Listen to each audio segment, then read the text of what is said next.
Assalamualaikum warahmatullahi wabarakatuh. Halo teman-teman, kami dari kelompok 5 akan membahas tentang daring vibes atau tentang belajar online. Nah, teman-teman tahu nggak nih, apa sih belajar online itu?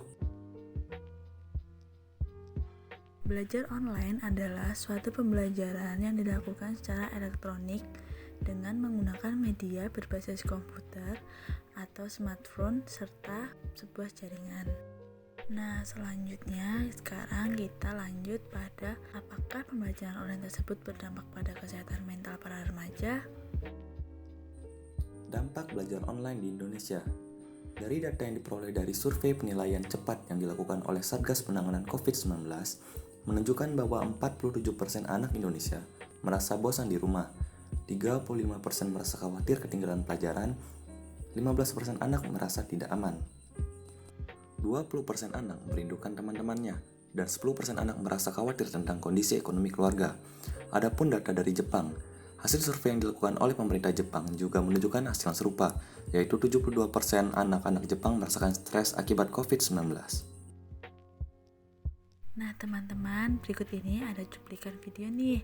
Yuk kita simak bareng-bareng.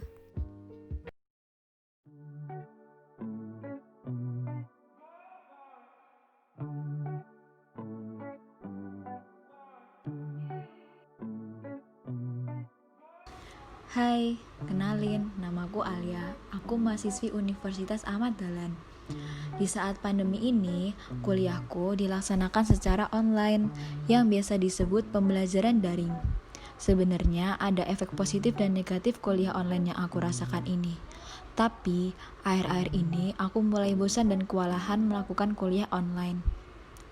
Bentar-bentar, ada notif nih. Ternyata dari temanku kuliah. Temanku kuliah ngirimin suatu berita nih. Waduh, ternyata berita yang temanku kirimin ini pas banget sama yang aku rasain saat ini. Wah, gak bisa nih kalau kayak gini terus. Aku harus cari solusinya. Gimana ya caranya?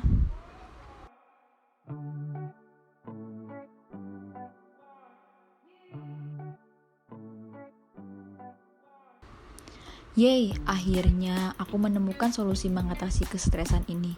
Ternyata, dengan cara menyesuaikan diri dengan keadaan yang serba online ini, semua dapat terlewati dengan baik. Yuk, teman-teman yang lagi melaksanakan kuliah online, kita tidak perlu stres memikirkan pembelajaran daring ini, karena banyak sekali cara-cara untuk mengatasinya. Salah satu contohnya adalah dengan menyesuaikan diri dengan keadaan yang dihadapi. Yuk semangat, jaga kesehatan mentalmu teman-teman.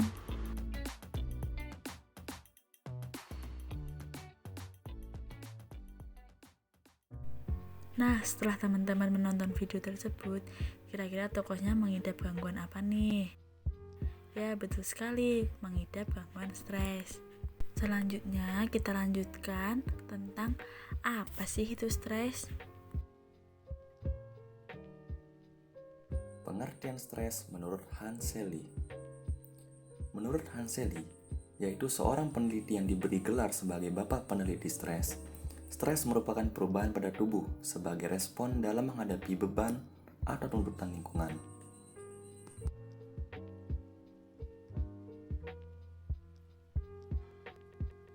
Kebanyakan stres muncul sebagai respon atas ancaman bahaya yang objektif. Muncul atau tidaknya, serta berat atau ringannya stres, tergantung pada individu menilai sejauh mana ancaman tersebut mengancam kesejahteraannya. Nah, berikutnya adalah reaksi-reaksi tubuh terhadap stres. Yang pertama fisiologis, seperti gejala somatis dan tak bertenaga. Yang kedua ada emosional, seperti rasa tak berdaya, cemas, takut, dan sulit untuk relaksasi. Yang ketiga ada kognitif, seperti bingung dan sulit konsentrasi. Dan yang keempat ada perilaku, seperti menarik diri, gangguan tidur, dan sikap bermusuh. Apa yang harus dilakukan dalam menghadapi stres belajar online? Nah, hal yang pertama harus dilakukan adalah penyesuaian diri atau adaptasi.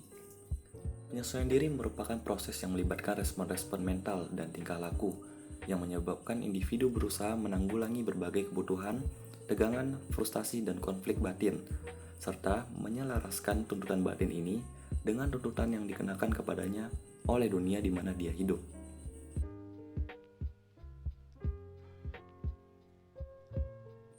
Menurut Eric Fromm, penyesuaian diri atau adaptasi terbagi menjadi dua, yaitu yang pertama adalah adaptasi statis, yang merupakan perubahan kebiasaan yang sederhana.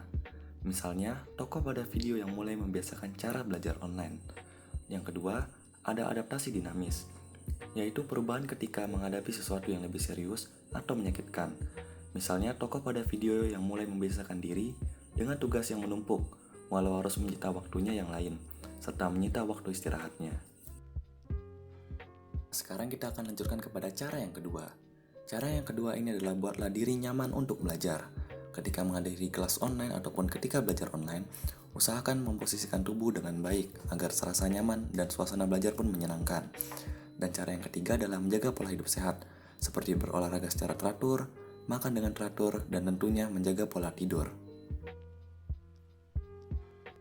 Nah, cara yang keempat yaitu membuat jadwal harian dengan baik, seperti membagi waktu untuk menyenangkan diri sendiri seperti bermusik, bermain handphone atau sosial media, serta membagi waktu untuk belajar atau mengerjakan tugas. Nah, teman-teman, sekian video dari kami. Semoga video kami dapat bermanfaat dan berguna bagi teman-teman serta menambah pengetahuan teman-teman di masa pandemi ini. Sekian dari kami, terima kasih dan sampai jumpa. Wassalamualaikum warahmatullahi wabarakatuh.